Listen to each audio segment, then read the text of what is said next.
पूरा जय रे घास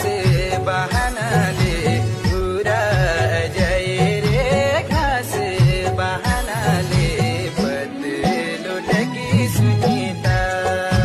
है बदलो टकी सुनीता मेरी भैंसी खरा के छिटू घड़ी बैठिए रे